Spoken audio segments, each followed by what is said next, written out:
Astrologer Ramakrishna Ghosh. আমার এই channel অর্থাৎ অ্যাস্ট্রোলজার রামকৃষ্ণ ঘোষ চ্যানেলের পক্ষ থেকে জানাই আপনাদের সকলকেই স্বাগত। আশা করি ঈশ্বরের কৃপায় আপনারা সকলেই ভালো আছেন।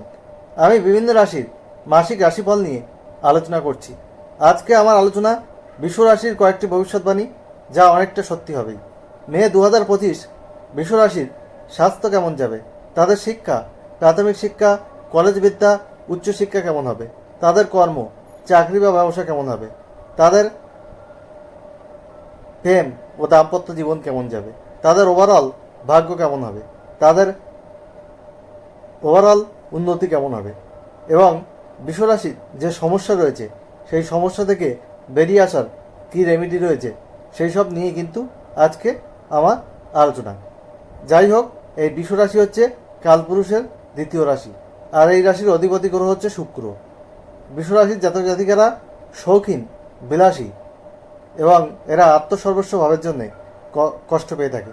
তবে যদি রাশিচক্রে অন্য কোনো গ্রহ দোষ না থাকে, তাহলে কিন্তু বিশ্বরাশির জাতক জাতিকারা সফল হয়ে থাকে, কারণ এই রাশিতে চন্দ্র উচ্চস্থ হয়। আর বিশ্বরাশির মধ্যে তিনটে গ্রহের নক্ষত্র দেখতে পাওয়া যায়। একটা হচ্ছে রবির নক্ষত্র, একটা চন্দ্রের নক্ষত্র, আর একটা হচ্ছে মঙ্গলের নক্ষত্র। যাই হোক, এই বিশ্বরাশির মানুষদের কিন্তু ঘন ঘন খিদে পাওয়ার একটা টেন্ডেন্সি থাকে। এরা একটু অলস, আরামপ্রিয় হয় এবং এদের উচ্চ আকাঙ্ক্ষা থাকে। কোনো কিছুতে লেগে থাকার একটা টেন্ডেন্সি থাকে। এরা কিন্তু জেদি হয়, এটা করব তা সেটাই করব। এদের কিন্তু লক্ষ্য স্থির থাকে। যাই হোক, আমি মে 2025 বিশ্বরাশির ওভারঅল ভাগ্য নিয়ে আমি আলোচনা করছি। এই বিশ্বরাশির যে রাশির অধিপতি শুক্র, সে কিন্তু রাশির একাদশে থাকছে। আর এই মাসে তার কিন্তু কোনো গোচর ফলে বা গোচর চেঞ্জ হবে না। তাই বিশ্বরাশির স্বাস্থ্যের জায়গায় তেমন কোনো সমস্যা কিন্তু নেই, কিন্তু পেটের কিছু সমস্যা, স্কিন রিলেটেড কোনো সমস্যা, চোখের কোনো সমস্যা, দাঁতের কোনো সমস্যা, এই জাতীয় সমস্যা কিন্তু আসতে পারে। রাশির তৃতীয় মঙ্গল, এদের সপ্তমপতি এবং দ্বাদশপতি কিন্তু নিচস্থ থাকছে। আর এদের রক্ত সম্পর্কীয় কোনো সমস্যা আসতে পারে। তেমন বড় কিছু হওয়ার সম্ভাবনা নেই, ছোটোখাটো রোগ জ্বালা থাকতে পারে।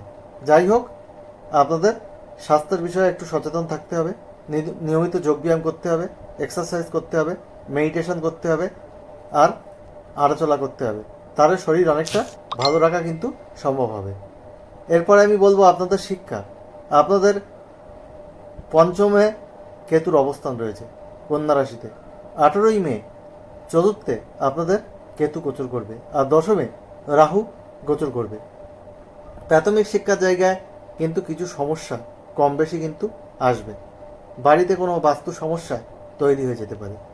যাই হোক, আপনাদের পড়াশুনোর প্রতি আরও মনোসংযোগ বৃদ্ধি করতে হবে। তবে আপনাদের পরিশ্রম বাড়ালে সাকসেস অবশ্যই রয়েছে। প্রাথমিক শিক্ষার ক্ষেত্রেও আপনাদের চতুর্থপতি হচ্ছে রবি। সেই রবি আপনাদের 14ই মে পর্যন্ত থাকছে আপনাদের রাশির দ্বাদশে উচ্চস্থ। তারপরে আপনাদের 14ই মের পর কিন্তু রাশিতে গোচর করছে। 15ই মে আপনাদের বিদ্যার জায়গায় কিন্তু উন্নতি হচ্ছে। আর বৃহস্পতিও আপনাদের কিন্তু রাশি দ্বিতীয় এই মাসে গোচর করবে। বিদ্যার জায়গায় আপনাদের ওভারঅল কিন্তু ভালো রয়েছে। একটু পরিশ্রম করলে বিদ্যায় উন্নতি হবে। আর আপনাদের কলেজ বিদ্যার ক্ষেত্রে যে সমস্যা হচ্ছিল এতদিন, আপনারা একটু মোবাইল অ্যাডিক্টেড হয়ে যাচ্ছিলেন, মিডিয়ার প্রতি অ্যাডিক্টেড হয়ে যাচ্ছিলেন, প্রেম সম্পর্কে জড়িয়ে যাচ্ছিলেন, সেই সব জায়গা থেকে বেরিয়ে এসে পড়াশুনোর প্রতি এবার কিন্তু কনসেন্ট্রেট করতে পারবেন। আপনাদের বিদ্যার জায়গায় কলেজ বিদ্যার ক্ষেত্রে কিন্তু ভালো হচ্ছে। আর আপনাদের 15ই মের পর কোনো এডুকেশন রিলেটেড ডিসিশন আপনারা নিলে সেটা কিন্তু শুভকর হবে। আপনাদের 18ই মের পর থেকেই আপনাদের কিন্তু কলেজ বিদ্যার ক্ষেত্রে কোনো ডিসিশন সাকসেস হবে। আপনারা যদি কর্মমুখী কোনো শিক্ষা নিতে চান, তাহলে কিন্তু সফলতার যোগ এই মাসে রয়েছে। এরপরে আমি বলবো আপনাদের নবমপতি আপনাদের কোথায় যাচ্ছে? নবমপতি আপনাদের শনি, দশমপতিও শনি, সে কিন্তু একাদশে থাকছে। আপনাদের উচ্চশিক্ষার যোগ তৈরি হচ্ছে। উচ্চশিক্ষার ক্ষেত্রেও যথেষ্ট সফলতার জায়গা রয়েছে। যারা পিএইচডি বা রিসার্চমূলক কাজের সঙ্গে যুক্ত, তাদের সফলতার জায়গা কিন্তু এই মাসে দেখা যাচ্ছে। এরপরে আমি আসবো আপনাদের প্রেমের ক্ষেত্রে। আপনাদের প্রেমের ক্ষেত্রে আপনাদের দুজনের মধ্যে কিছু কনফিউশন তৈরি হচ্ছিল, কিছু সন্দেহ প্রবণতার সৃষ্টি হচ্ছিল, এইসব জায়গাগুলো তৈরি হচ্ছিল। কিন্তু প্রেমের ক্ষেত্রে এইবার আপনাদের সেই জায়গা থেকে আপনারা বেরিয়ে আসতে পারবেন। প্রেমে যে সমস্যা ছিল, সেই সমস্যা থেকে বেরিয়ে এসে একটা রোমান্টিক লাইফ কিন্তু আপনারা লিড করতে পারবেন। আপনাদের পঞ্চম স্থান থেকে কিন্তু কেতু সরে যাচ্ছে, চতুর্থ স্থানে আসছে 18ই মে। 18ই মের পর থেকে আপনাদের প্রেমের জায়গায় সাকসেস রয়েছে। এরপরে আমি বলবো আপনাদের বিবাহিত জীবনের ক্ষেত্রে। আপনাদের সপ্তম পতি কিন্তু তৃতীয় নিচস্থ রয়েছে। পার্টনারের মধ্যে একটু রাগজেদ বৃদ্ধি পেতে পারে, আপনার নিজের মধ্যেও একটু রাগজেদ বৃদ্ধি পেতে পারে।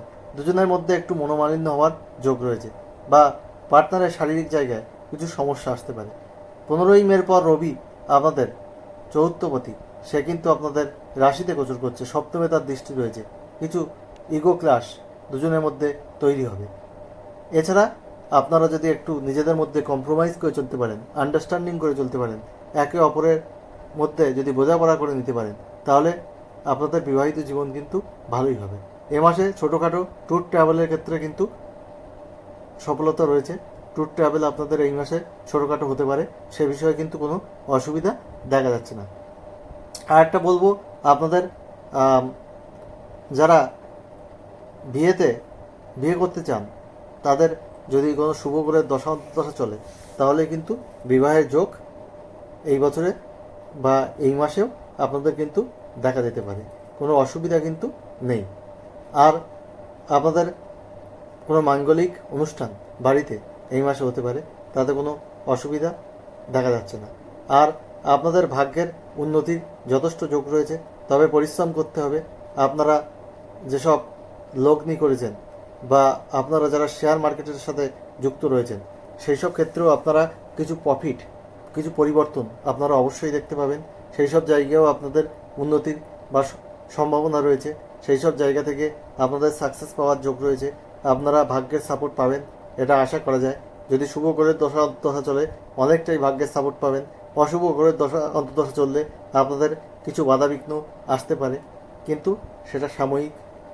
এই গোচর অনুযায়ী আপনাদের এই মে 2025 কিন্তু ভালোই যাওয়া উচিত আমার মনে হচ্ছে। আর কর্মের ক্ষেত্রে বলবো, আপনাদের কর্মস্থানে 18ই মে রাহু প্রবেশ করছে, কর্মপতি শনি একাদশে গোচর করছে, যার জন্যে আপনাদের কিন্তু কর্মের কিছু পরিবর্তন, যারা এতদিন পরিবর্তন চাইছিলেন, পরিবর্তন হচ্ছিল না, এই মাসে কিন্তু একটা পরিবর্তনের যোগ রয়েছে। এক অফিস থেকে আর এক অফিস বা নতুন কোনো চাকরির যারা চেষ্টা করছিলেন, তাদের কিন্তু সেই আকাঙ্ক্ষা ফুলফিল হতে পারে এই মে 2025-এ। আর আপনাদের কর্মের জায়গায় মোটামুটি সাকসেস রয়েছে, কোনো অসুবিধা কিন্তু সেই রকমভাবে দেখা যাচ্ছে না। কর্মের পরিবর্তনের একটা সম্ভাবনা এই মে 2025-এ কিন্তু দেখা যাচ্ছে। এরপরে বলবো, ব্যবসায়ীদের ক্ষেত্রে আপনাদের একটু দুশ্চিন্তার কারণ হতে পারে কিছু কিছু ক্ষেত্রে। একটু ব্যবসার ক্ষেত্রে আপনারা ইনভেস্টমেন্ট করার ক্ষেত্রে বুঝে শুনে করবেন, তাহলে আপনাদের সফলতা আসবে। আর ব্যবসার ক্ষেত্রে আপনারা বাক্য প্রয়োগে একটু কিন্তু মনোযোগ দেবেন, কারণ আপনাদের বাক্যের প্রয়োগ যেমন বিবাহিত জীবনের ক্ষেত্রে বা আত্মীয় স্বজনের ক্ষেত্রে সম্পর্ক নাশ করতে পারে, তেমনই আপনাদের কাস্টমার ডিলিংসের ক্ষেত্রেও কিছু সমস্যা হতে পারে। সেই জায়গাটায় আপনাদের মনোযোগ দিতে হবে। আর পার্টনারশিপ বিজনেসের জন্যে যারা চেষ্টা করছিলেন, তাদের কিন্তু সেই জায়গাটায় সফলতার যোগ এই মাসে দেখা যাবে। আপনারা নতুন কোনো বিজনেস শুরু করার কথা ভাবছেন, সেটা আপনারা ধীরে ধীরে এগোতে পারেন, বুঝে শুনে এগোতে হবে। আর আপনাদের আর্থিক উন্নতির জায়গা কিন্তু রয়েছে, কারণ আপনাদের দ্বিতীয় স্থানে বৃহস্পতি আপনাদের কিন্তু অর্থ দেবে। এই মাসে দ্বিতীয় স্থানে বৃহস্পতি গোচর করবে, আপনাদের আর্থিক সঞ্চয় হবে, আর্থিক ইনকাম আপনাদের ভালো হবে।